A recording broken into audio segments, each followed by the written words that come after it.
looking forward to the upcoming season. We've got a great group of returning starters or guys that played meaningful snaps on both sides of the ball. The thing I'm most excited about is the leadership and the culture within our football team. And it started with the staff that I have an opportunity to work with. Collectively, as you work together and you lose, time gets away from you as you get into the season. You go the off season and recruiting, and then you get into the opportunity for fall camp. And there's not many times and opportunities that I'm out in front of folks to be able to talk about how important I think our staff is. And I think the most important part of our program, leadership culture, and the people that we have in the positions at Mizzou that we do. It starts with leadership, with Jim Sturk as our athletic director, and goes all the way through. We're aligned with our vision, our belief system, and the ways and the approach that we're going to attack every day in those areas. And I'm thankful to have the opportunity to be the head coach of this group. It's going to be an exciting year. I think we got an opportunity for us to continue to move Mizzou football forward. And that's a little bit, if you look at the grand scope of things in a small, detailed focus. Every day that I go into work, I want to make Mizzou better today than it was yesterday. And you do that consistently, and you do it over time, and before you know it, you've turned into the position that we're in now with momentum. And in 40-something short days, we'll be kicking off the 2019 season. I'm excited to have the opportunity to do that. With that, I'll open it up for questions. Courier. You look at Kelly, in your eye, is he an NFL quarterback? Is maybe his best chance to make the NFL as a receiver, defensive back, something else?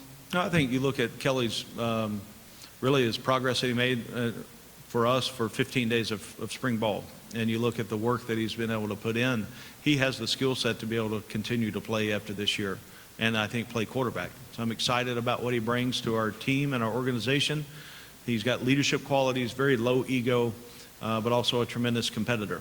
And the things that he can do at the quarterback position, we need 10 guys around him to play well, but also we need to design and be great teachers to put him in position to use those skills. Coach Drew DeArmond, WCZN Radio, Huntsville, Alabama. When you decided to bring Kelly Bryant and Jonathan Nance into your program, recruiting's changed a lot even the last few seasons as you've been head coach. What was the decision how do you approach graduate transfers and adding them to your program? Well, you want to look through the recruiting process in whichever way that your roster is built. Your team is built. Is it a high school developmental kid? Is it a kid from high school that steps in and plays right away, a junior college transfer, or the grad transfer opportunities that exist? I think you're always trying to advance your roster, trying to make it better in every way that you can. And with those two guys, when we were able to make contact with them and have conversation, number one, I wanted to make sure that they fit with who we are as a program, and then have them visit our place and see if they thought it was a fit. And once that both of those guys got on campus for the official visit, the way that they interacted with our team, the interactions, the way that the things that they saw, the opportunities that were there to continue their career and have an impact, I think it was a perfect match on both of those situations. We also have a grad transfer last year that finished at Oregon in 3 years, Khalil Oliver, who's all three of those guys, if I look, since they stepped on campus, they all three have maintained a 4.0 GPA, and they've all been great members in our locker room. So we've hit on those guys, and I'm excited about that. So you've got to be active in how you build your roster, and also make sure that it's a fit for both sides. And our team has got to do a great job in being built the way that they are with the culture, on making sure that they accept those guys for a short window of time that they have left. We're in the front row, Coach. Jesse Simonton, VolQuest.com. Coach, you kind of expressed some frustrations, I think, in the spring about Tennessee reaching out to some of your players. Have you and Jeremy kind of had the opportunity to kind of clear the air and kind of put that to bed, or is there still kind of some lingering resentment there? No, Jeremy and I spoke, and I wasn't just singling out one school. We were able to visit in person soon after that. We had meetings in Birmingham, head coaches meetings. So it was good to be able to visit and also understand how recruiting goes. So if I've got time to sit around and think about that, and then I've got issues. So we're okay, and everybody's a competitor, and want to build their team as good as you can build it. And when you've got good players, that's a good thing that people want them. And but I haven't given another thought to that. Over here, please. Just speak loud if you could, please.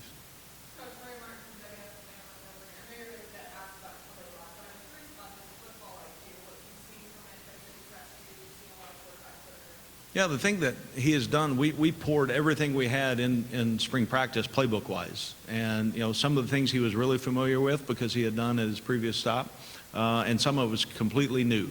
Obviously, the terminology was different, so you learned a foreign language around a group of guys that you've never been teammates with before. So the things that he was able to take and really progress throughout spring practice, was impressed with that. But more than anything with that was his mental approach to trying to get better and trying to understand the reasons why the play call was made, the situational part of football on how important that is. He's a great student. He understands and has learned really, really quickly. I think there's a number of reasons that go into that. Number one, he's hungry to be really good. I think that Derek Dooley has done a nice job on being able to implement and teach that. Back over here. Hey, Barry. Matt Smith, Southern Pigskin. You've had a pretty unique set of off-field circumstances since you've been back at Mizzou with Coach Pinkel's health and then the social issues on campus and now the NCAA issue. I know you talked in the other room about controlling the controllables, but for stuff like that, how do you take those things that come up and apply them to life lessons for a group of 100 young men, and even maybe apply it to football if you can find a link there? Yeah, there's always a link that you can tie the two together, because in the real world, life is hard, and there's not anything that's really fair. You don't know what hand of cards you're going to be dealt, but you know what? At the end of the day, nobody really cares. So for us, the approach together, culturally together, on working through, and everything that I talk to my team about, I'm talking to my own sons. That's the approach that I take. And there's going to be hard, tough conversations that have transformed and made us into as close to a family structure as you can be. So don't try to run from any of those. Let's meet it head on and let's talk through it. And together, collectively, we will do what we need to do to become closer in our relationship and continue to move our program forward. You left out the first year that I came to this, the night before my athletic director resigned. So you left that one out. So there has been some things, but again, you make sure that you have your locker room built the right way, relationships, you're open, you're honest, and also you better have some mental toughness, because that, at the end, when you've got 117 guys that are aligned with the vision and they know what's going on, then things seem to work out. Coach right here, front left. Clint Schweitzer, Great American Sports Network in Kansas City. Can you just talk about some of the emotions that you went through last year after suffering that really tough loss to Kentucky? You come back and you beat Florida in the Swamp. You had that emotional moment with your son, and then you wind up winning, going undefeated in November. Just kind of some of the emotions that you went through during that time. Well, you look at, you're pouring yourself into your team. That's what we do. And just like you pour yourself into the job. And that's the ability to have so many folks that are tied into, unfortunately, wins and losses, right? There's so much more to it than winning and losing. Now, ultimately, we're judged on wins. I get all that. But I look at, we have the highest GPA that we've ever had in consecutive semesters. Okay, we had over 50 guys above a 3.0 GPA. The involvement in the community, the things that we're doing that set us in position to win on Saturdays, it's all a process that all of those habits and the details matter. And then if you do those things and prepare the right way, then you got an opportunity to win on Saturday if you play your best. So within the conference that we play in, each week is going to be, there's going to be highs, there's going to be lows. I've got to remain consistent and steady for my team, because every move that I make is watched by them, and I owe it to them to make sure that I give them the platform to go be successful. Coach, third row. Coach, I was talking to Kelly just about like a little bit of societal issues as it pertains to football, right? So for a football player, the playing field has changed recently in the past couple of years with the transfer portal, with the 4 games and being able to maintain your red shirt, with potentially name and likeness coming, right? So it's different now for a college football player. I'm curious, with those changes for the player, how does that change how you have to coach them? we better make sure that with every societal issue that's out there, we're always looking to move and make football, college football, better. Now, what is better? Okay, for me, as our team and the way that we look and approach that, it's through education. So we want to be on the front end and have open conversations about all those issues to make sure what are the drawbacks possibly out there, what are the advantages, and then also you look at make sure that your kids have the information that they need to make a decision. Don't let them read and be able to find out for the first time on social media. Make sure you explain to them and they understand what our stance is, all the information pieces that they need to have to make a decision, and then support them on their decision. But also, more than anything, educate and care and teach them the things that are out there that they need to know about. Coach over here on the left. Coach, obviously, once the sanctions were levied by the NCAA, it has to speak a lot about your program that you didn't have any rising seniors transfer. How has it been motivating your guys? Have you had to continuously focus in on that, or are they sort of motivated themselves no matter what the outcome may be? Well, we know that once we receive the final ruling, that'll be another opportunity to continue to move forward. But it says that's one of the many reasons that I'm thankful to be their head coach, is because they're so invested in being as good as they can be in 2019. They're so invested in the relationships they have in our locker room that it's important to them to stick through it. It's also galvanized our fan base. It's made our team look at it as an approach. It's a little bit us against everybody. And I think through those opportunities and those experiences that we've been able to have, it's going to make us a closer, stronger team. On the riser. Coach Joe Cook, WLTX. What was your initial reaction when you learned that Kelly was interested in transferring, and what was kind of going through your mind as far as the hopes of getting a guy that came from a championship-winning program, the effect he could have on the locker room as far as planting seeds for success for your program? Well, the first phone conversation we were able to have, it seemed like there was a connection to an extent, and then the next challenge then was, okay, there's a connection. Well, we got to find a way to be one of the places he comes and takes a visit to see, because I can tell the guys, as long as they'll listen, what Mizzou is and what it's like. But when we get someone on campus, a prospect on campus, and they feel it and they see it and they get to walk the walk of the things that we've talked about, they want more. And that happened in Kelly's case. And I think more than anything, the way that our players and he interacted, we had an advantage there. I don't know that he could move past that because he did feel connected.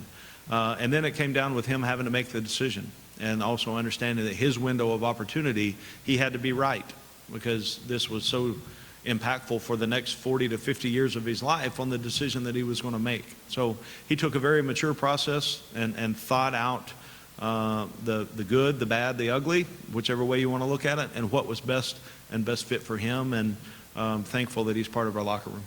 Two quick questions, one right here. Coach Odom, Justin McNally with WTBY in Dothan, Alabama. I know you're looking forward to that first game and don't want to look too far ahead, but a team on your schedule this year is Troy, a team that's knocked off two powerhouses the last 2 years. I just wanted to get your thoughts on what they've been able to build with that program and how you don't become that next victim to them. Well, I'm glad you prefaced that by focused on the first game, because that's where we're at. And the question specifically on Troy, I've got tremendous respect. Mizzou played Troy years ago. Okay, I was on the coaching staff during that time. Remember it very well. I also have watched how that program is continually wins every year. They win big games, huge games. They've got tremendous athletes. They've got great coaches. And we will have to play our absolute very best to have an opportunity to be successful that weekend. Last question on the riser. Rashad Snell, Alabama News Network in Montgomery. You go from Drew Lock, who's a pocket passing quarterback, to Kelly Bryant, who's a dual threat guy. How much, if any, does your game plans change going into this season? Yeah, you look at all the skill sets that we have offensively. Jonathan Johnson's a slot receiver that's 800 yards away from being Mizzou's all-time leading receiver. Got a 1,200-yard rusher in Larry Roundtree. We've got three offensive linemen up front that played as many snaps as anybody in our conference, in Yasir Durant, Tristan Castillo, and Trevor Sims. And then we've got a tight end that might be the best tight end in college football. So a lot of different ways that you're going to try to attack a defense. Kelly's skill set is going to allow us to maintain a lot of the things that we've done in the past in the vertical passing game, the intermediate game, moving the pocket a little bit as we got to last year with Drew. But they're two different skill set guys. And I've learned in coaching, you better make sure that you adjust to the skills that you've got. We don't just have a playbook every year, scratch off the date, and okay, here's the playbook for this year. You got to adapt to who you have and make sure that you put them in position to go play fast and play confident and play free, be able to go cut it loose. Thank you, Coach Odom. Thanks, guys.